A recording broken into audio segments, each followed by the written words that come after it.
नमस्कार दोस्तों। कोरोना काल के बाद आई मंदी से भारत में काम करे व्यापारियों के लिए पेमेंट फंसने की समस्या बहुत आम हो गई है। ये अक्सर देखा जाता है कि बड़ी बड़ी कंपनियां इन छोटी एमएसएमई यूनिट से काम तो करवा लेती हैं, लेकिन जब पेमेंट देने की बारी आती है तो उनको अक्सर टालमटोल किया जाता है और पेमेंट देने में महीनों और सालों का समय भी लग जाता है। और कई बार इस लंबे इंतजार के बाद भी उनको उनके द्वारा दिए गए माल और प्रदान की गई सर्विसेज की पेमेंट नहीं मिलती। इसी समस्या से राहत दिलवाने के लिए सरकार ने एमएसएमई समाधान डिलेड पेमेंट मॉनिटरिंग सिस्टम को लागू किया था, जिसके तहत वो एमएसएमई यूनिट्स जिनको उनके द्वारा प्रदान की गई गुड्स और सर्विसेज की पेमेंट 45 दिनों के भीतर नहीं मिलती है, वो अपनी अटकी हुई पेमेंट को इस पोर्टल द्वारा विद इंटरेस्ट प्राप्त कर सकते हैं। और ऐसे केसों को डिसाइड करने की अधिकतम सीमा सरकार ने केवल 90 दिनों की रखी है। यूं तो इस कानून को आए काफी समय बीत चुका है, लेकिन आज भी देखा जाता है कि उद्योग जगत में काम कर रहे काफी लोगों को आज भी इस कानून की जानकारी नहीं है, जिसके कारणवश वो इस सिस्टम का लाभ नहीं उठा पा रहे हैं और अपनी रुकी हुई पेमेंट को क्लियर करवाने में संघर्ष कर रहे हैं। इसलिए आज मैं अनमोल बख्शी, पेशे से एक एडवोकेट, आपको बताऊंगा कि कैसे आप एमएसएमई समाधान द्वारा अपनी अटकी हुई पेमेंट की रिकवरी कर सकते हैं। Minister of State for MSME Giriraj Singh has launched MSME Delayed Payment Portal named MSME Samadhan.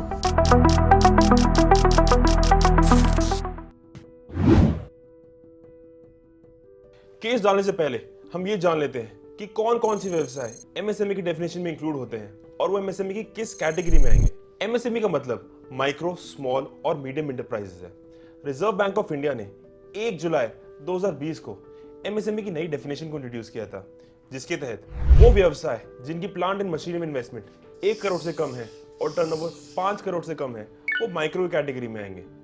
और वो व्यवसाय जिनका प्लांट एंड मशीनरी में इन्वेस्टमेंट 10 करोड़ से कम है और टर्नओवर 50 करोड़ से कम है, वो स्मॉल की कैटेगरी में आएंगे। और वो व्यवसाय जिनका प्लांट एंड मशीनरी में इन्वेस्टमेंट 50 करोड़ से कम है और टर्नओवर 250 करोड़ से कम है, वो मीडियम की कैटेगरी में आएंगे। ये जानना भी जरूरी है कि प्लांट एंड मशीनरी की इन्वेस्टमेंट कैलकुलेट करते समय परचेज वैल्यू को लिया जाएगा, ना कि डेप्रिशिएटेड वैल्यू को। और उसके साथ ही साथ ये जानना भी जरूरी है कि सिर्फ स्मॉल और माइक्रो की कैटेगरी में आ रहे व्यापारी ही इस स्कीम का लाभ उठा सकते हैं। मीडियम में आ रहे व्यापारियों को अभी इस स्कीम में शामिल नहीं किया गया है। अब जब आप ये जान गए हैं कि आप किस कैटेगरी में आ रहे हैं, तो अब ये भी जान लेते हैं कि इस पोर्टल में आप अपना केस कैसे डाल सकते हैं। सबसे पहले आप ये सुनिश्चित कर लें कि आपके पास केस डालने से पहले ये 3 डॉक्यूमेंट रेडी हों। पहला है आपका उद्यम रजिस्ट्रेशन सर्टिफिकेट, दूसरा है आपका बकाया इनवॉइसेस की स्कैन कॉपी और तीसरा है आपके परचेज ऑर्डर्स की स्कैन कॉपी। और अगर आपके पास परचेज ऑर्डर्स नहीं है, जो कि ज्यादातर देखा जाता है कि एमएसएमई के साथ हो रही डीलिंग्स में ऑर्डर्स फोन, व्हाट्सएप या ईमेल के थ्रू ही प्राप्त होते हैं, तो उसकी जगह आप एक एफिडेविट अपलोड कर सकते हैं, जिसका फॉर्मेट कुछ इस प्रकार का है। इस एफिडेविट की सॉफ्ट कॉपी का लिंक आपको डिस्क्रिप्शन बॉक्स में मिल जाएगा। और जरूरी नहीं कि आप सारे इनवॉइसेस को ही अपलोड करें, जितने भी 1 MB के साइज के अंदर फिट हो रहे हैं, आप केवल उन इनवॉइसेस को ही अपलोड करेंगे। बाकी इनवॉइसेस को आप समय आने पर अपनी एमएसएमई काउंसिल में जाके जमा करवा सकते हैं। इसके बाद केस डालने के लिए आपको www.samadhan.msme.gov.in पे जाना होगा। इस वेबसाइट पे ही एमएसएमई समाधान डिलेड पेमेंट मॉनिटरिंग सिस्टम द्वारा केस फाइल होता है। इस वेबसाइट पर जाने के बाद आपको case filing for entrepreneur MSME units पर क्लिक करना होगा।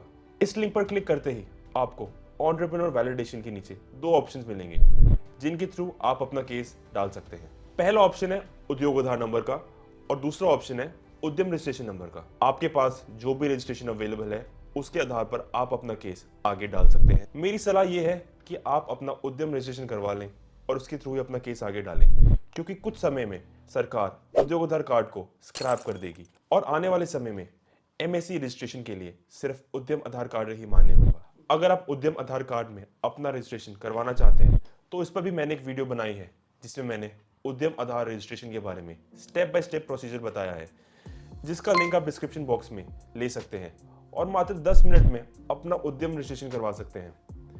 उद्यम रजिस्ट्रेशन सिलेक्ट करने के बाद आपको जो विंडो खुलेगी, उसमें आपको अपना उद्यम रजिस्ट्रेशन नंबर डालना होगा और साथ ही साथ जो मोबाइल नंबर आपने अपने उद्यम आधार कार्ड पर लिंक करवा रखा है, उसी नंबर को आप यहाँ फिल करेंगे और उसके बाद नीचे दिए गए वेरिफिकेशन कोड को फिल करने के बाद वैलिडेट उद्यम रजिस्ट्रेशन पर क्लिक करेंगे।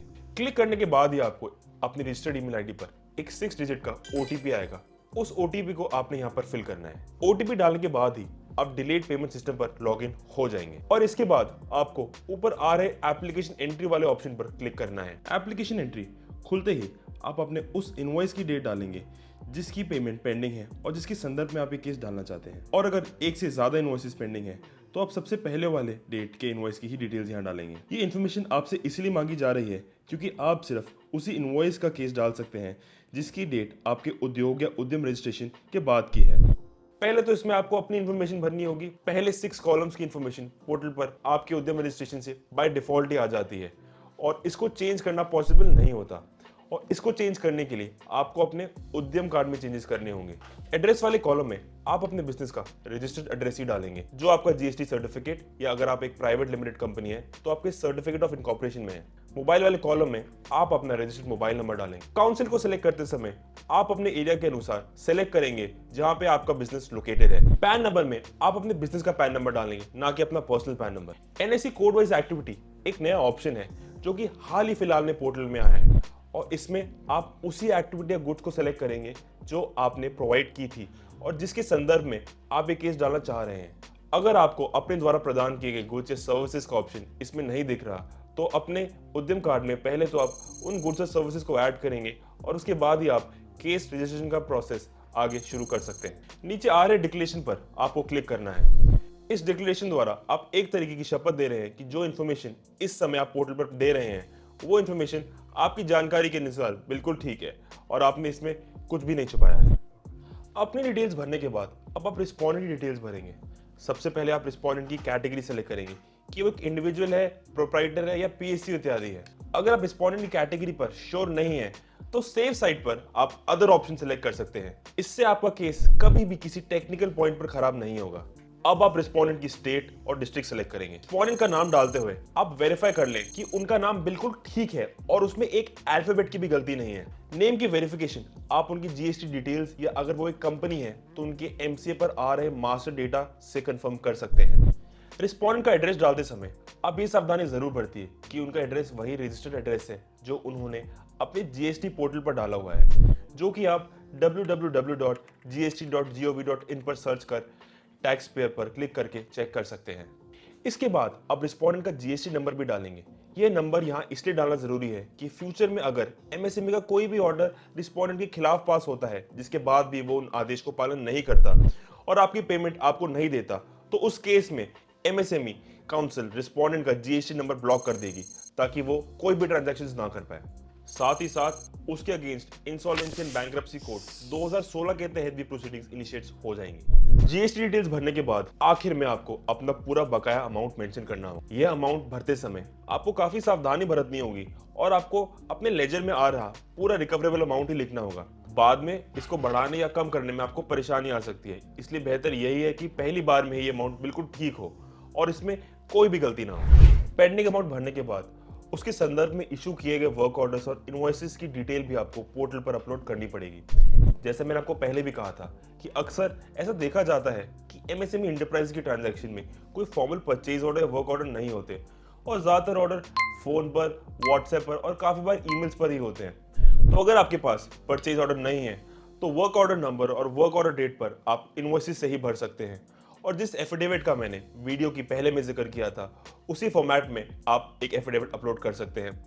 आपकी सहूलियत के लिए मैं एफिडेविट का फॉर्मेट दोबारा स्क्रीन पर शेयर कर रहा हूँ और अगर आपके पास एक फॉर्मल परचेज ऑर्डर है तो यहाँ पर आप उसी की डिटेल्स डालेंगे और उसी को ही अपलोड करेंगे। वर्क ऑर्डर डिटेल्स डालने के बाद आपको इनवॉइसेस की डिटेल्स भी भरनी होंगी। ध्यान रखिए कि ये इन्फॉर्मेशन डालते समय invoice date work order date की बात की ही हो, नहीं तो सिस्टम में एरर शो होगा। आप ये भी ध्यान रखिए कि अगर आपके पास फॉर्मल परचेज ऑर्डर है तो इनवॉइसेस भी आपको उन्हीं परचेज ऑर्डर के संदर्भ वाले ही डालने होंगे। और आप ये भी ध्यान रखिए कि अगर आपके पास परचेज ऑर्डर्स हैं तो इनवॉइसेस भी आपको वही डालने होंगे जो उस परचेज ऑर्डर के लिए इशू किए गए हों। फाइल अपलोड करने के लिए आपको चूज फाइल पर क्लिक करना होगा। इसके बाद आप फाइल मैनेजर से अपनी फाइल सेलेक्ट कर सकते हैं और उसको अपलोड कर सकते हैं और उसको अपलोड करने के लिए आपको अपलोड बटन पर क्लिक करना होगा। इसके बाद आप डिक्लेरेशन पर क्लिक करेंगे और फॉर्म को सबमिट करेंगे। सबमिट पर क्लिक करने के बाद एक नई विंडो खुलेगी जिस पर आप ओके पर क्लिक करेंगे। इस बटन पर क्लिक करने के बाद आपका फाइनल फॉर्म आपके सामने आ जाएगा जहां से आप आखिरी बार अपनी डिटेल्स को वेरीफाई कर सकते हैं और अगर आपको लगता है कि सारी डिटेल्स ठीक हैं तो उसके बाद आप वेरिफिकेशन कोड भरकर फाइनल सबमिट पर क्लिक करेंगे।